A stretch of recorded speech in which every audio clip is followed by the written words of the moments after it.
स्थाल्यां वैदूर्यमय्यां पचति तिलकणांश्चान्दनैरिन्धनौघैः सौवर्णैर्लाङ्गलाग्रैर्निखनति वसुधामर्कमूलस्य हेतोः छित्त्वा कर्पूरखण्डान् वृतिमिह कुरुते कोद्रवाणां समन्तात् प्राप्ये मां कर्मभूमिं न चरति मनुजो यस्तपो मन्दभाग्यः। नमः सर्वेभ्यः। एतस्य पद्यस्य पदच्छेदम् अवलोकयामः। स्थाल्यां वैदूर्यमय्यां पचति तिलकणान् चान्दनैः इन्धनौघैः सौवर्णैः लाङ्गलाग्रैः विलिखति वसुधाम् अर्कमूलस्य हेतोः चित्वा कर्पूरखण्डान् व्रतिम् इह कुरुते कोद्रवाणां समन्तात् प्राप्य इमां कर्मभूमिं न चरति मनुजः यः तपः मन्दभाग्यः। अस्मिन् पद्ये कविः एकं विशिष्टं विषयं प्रतिपादयति। यः मनुजः इमां कर्मभूमिं प्राप्य तपः न चरति सः मन्दभाग्यः इति तस्य प्रतिपादनम्। अत्र मनुजः इत्युक्ते मनुष्यः। मनुष्या मानुषा मर्त्याः मनुजा मानवा नराः। मनुष्यः अत्र जन्म प्राप्नोति अस्यां कर्मभूम्यां। कर्मणः भूमिः कर्मभूमिः। इयं भूमिः कर्मभूमिः इत्युच्यते, यतः अत्र कर्म कर्तुम् एव वयं सर्वे जन्म प्राप्तवन्तः। स्वर्गस्तु भोगभूमिः वर्तते। तत्र पुण्यसञ्चयात् वयं भोगं कर्तुं तत्र गमिष्यामः। तत्र एवं वेदनादिकं न भवति, परन्तु अत्र कर्मभूम्यां यत् कर्म वयं कुर्मः तस्य फलम् अनुभवामः। कर्मभूमिरियं ब्रह्मन् फलभूमिरसौ मता इत्युक्तिः वर्तते। अतः यदि शुभं कर्म वयं कुर्मः तर्हि शुभं फलं प्राप्नुमः। यदि अशुभं कर्म कुर्मः तर्हि अशुभं फलं प्राप्नुमः। अत एव रामायणे अयोध्याकाण्डे कविना वाल्मीकिना इदम् उक्तं, कर्मभूमिमिमां प्राप्य कर्तव्यं कर्म यच्छुभम् इति। एवं कर्मभूम्यां जन्म प्राप्य मानवेन तपः आचरणीयम्। यदि तपः न आचरति मनुजः तर्हि तस्य जीवनं व्यर्थतां गच्छति। सः मन्दभाग्यः भवति। मन्दं भाग्यं यस्य सः मन्दभाग्यः। भाग्यं स्त्री नियतिर्विधिः तस्य जीवनभाग्यम् इत्यर्थः। भागधेयम् इत्यपि वर्तते तत्र। अत्र कर्मभूमिः इत्युक्ते भारतदेशः इत्यपि चिन्तनं वर्तते। कर्मभूमिभूतेऽस्मिन् भारतवर्षे इति कादम्बर्यां लिखितं पश्यामः वयम्। एषा भारतभूमिः पुण्यभूमिः वर्तते। अत्र यदि पुण्यकर्म वयं कुर्मः तर्हि पुण्यफलं वयं प्राप्नुमः। अन्यक्षेत्रे कृतं पापं पुण्यक्षेत्रे विनश्यति पुण्यक्षेत्रे कृतं पापं वज्रलेपो भविष्यति। अतः पुण्यभूम्याम् अस्यां भारतभूम्याम् अस्माभिः पुण्यकार्यमेव करणीयं। यदि पापकार्यं कुर्मः वज्रलेपः भविष्यति, तस्य निवारणं बहु कष्टकरं भवति। अतः यदि तपः न कुर्मः तर्हि वयं मन्दभाग्याः भवामः इति अत्र कवेः आशयः वर्तते। एतस्य निरूपणार्थं कविः निदर्शनत्रयम् अत्र ददाति। प्रथमं निदर्शनम् एवं वर्तते। अत्र पचति इति क्रियापदं प्रथमे पादे। कान् पचति? तिलकणान् पचति। तिलानां कणाः तिलकणाः, लवलेशकणाणवः, अथवा कणोति सूक्ष्मे धान्यांशे क्षुल्लकं धान्यम् एतत् तिलः इति। तस्य कणाः प्रयोजनमेव नास्ति, तैः कणैः पाकं करोति। तदपि कुत्र? वैदूर्यमय्यां स्थाल्यां। वैदूर्यम् इत्युक्ते रत्नप्रकारः वर्तते। आदौ विदूरनाम्नः अद्रेः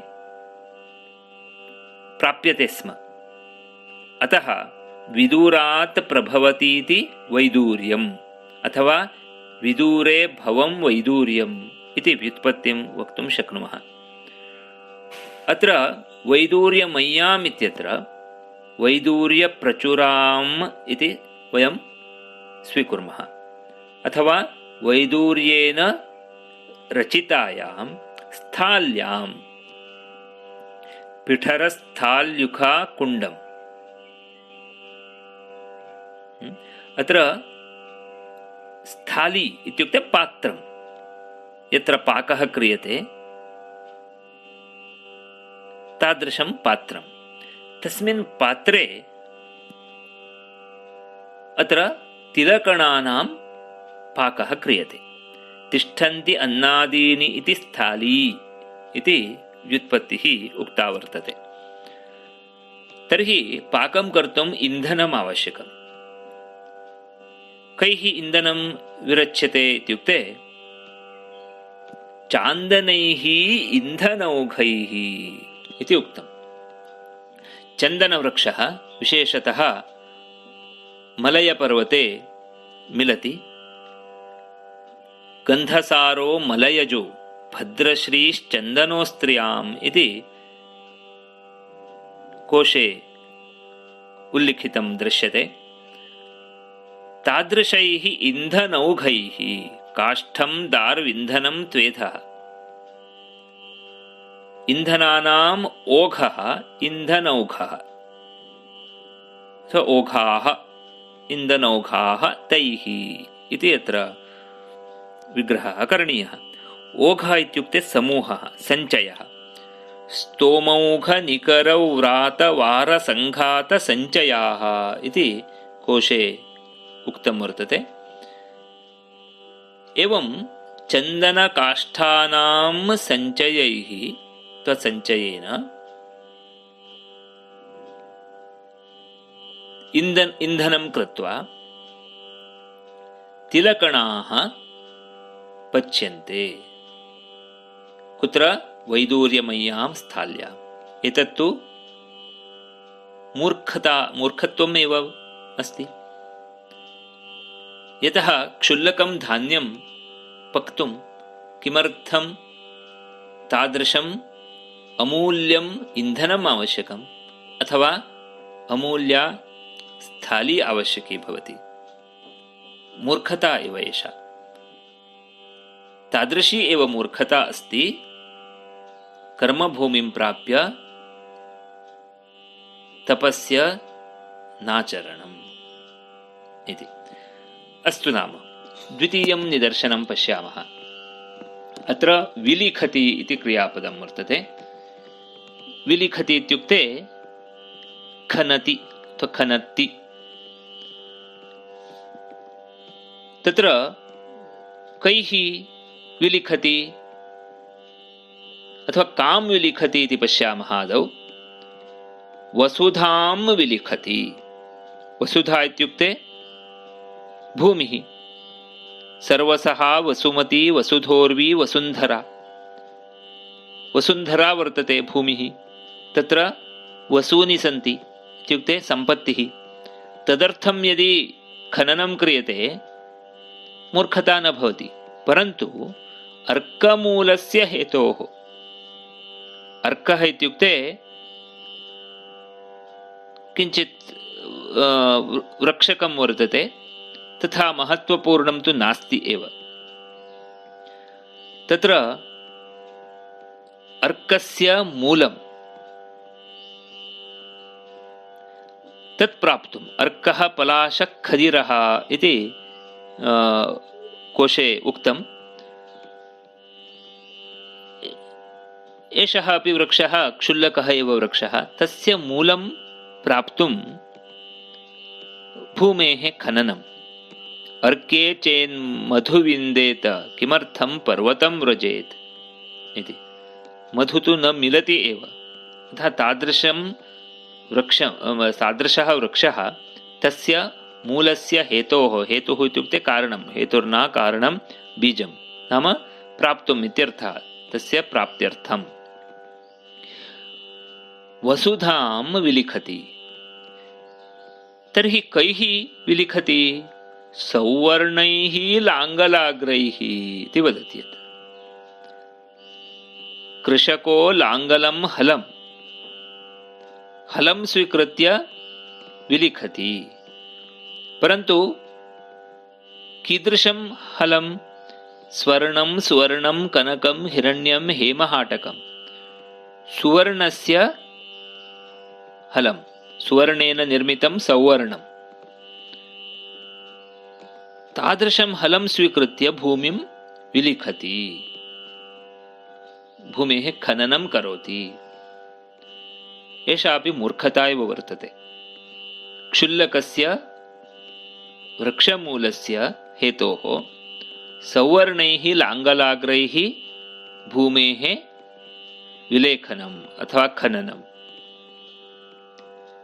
तद्वदेव कर्मभूमिं प्राप्य तपः न आचरति चेत् मूर्खता इति कवेः आशयः।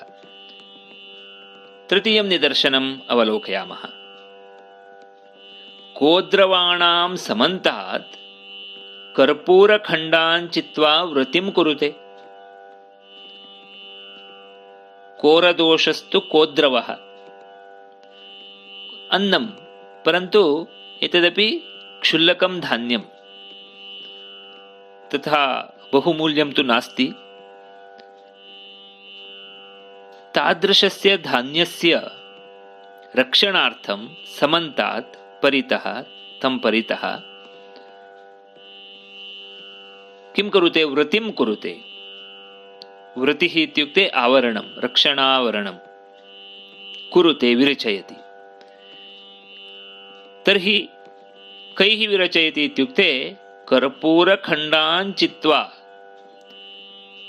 घनसारश्चन्द्रसंज्ञः इति कर्पूरवृक्षः वर्तते, घनसारवृक्षः। तस्य खण्डान् स्वीकृत्य वृत्तिः क्रियते। भित्तं शकलखण्डेव। वस्तुतः एतस्य धान्यस्य रक्षणमेव नावश्यकं। यदि नष्टं चेदपि हानिः नास्ति। तत्रापि तस्य रक्षणार्थम् अमूल्यं घनसारवृक्षं छित्त्वा, तत्र छित्त्वा अपि भवति, चित्त्वा अपि वयं स्वीकर्तुं शक्नुमः। चित्त्वा इत्युक्ते चयनं कृत्वा इति, अथवा छित्त्वा तस्य छेदनं कृत्वा अत्र वृत्तिः आवरणं निर्मितं। मूर्खता एव एषा अपि। एवमेव यदि मनुजः कर्मभूमिं प्राप्य तपः न चरति तस्य मूर्खता भवति इति अत्र कविना उक्तं वर्तते। मालानिदर्शनालङ्कारः दृश्यते अत्र।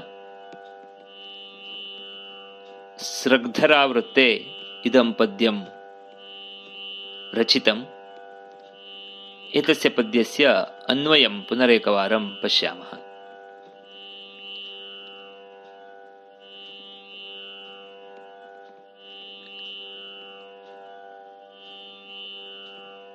यः मनुजः इमां कर्मभूमिं प्राप्य तपः न चरति मंदभाग्यः, अथवा यः मंदभाग्यः मनुजः इमां कर्मभूमिं प्राप्य तपः न चरति सः वैदूर्यमय्यां स्थाल्यां चान्दनैः इन्धनौघैः तिलकणान् पचति। अर्कमूलस्य हेतोः सौवर्णैः लाङ्गलाग्रैः वसुधां विलिखति। कर्पूरखण्डान् चित्वा कोद्रवाणां समन्तात् इह वृत्तिं कुरुते। एवं एतस्य अन्वयः वर्तते। विद्वद्भिः डॉक्टर गणपतिभट्टमहाभागैः गीतं पद्यं भवन्तः श्रुतवन्तः। अनुसन्धानं महाबलभट्टः, गोवा। धन्यवादः। पुनर्मिलामः।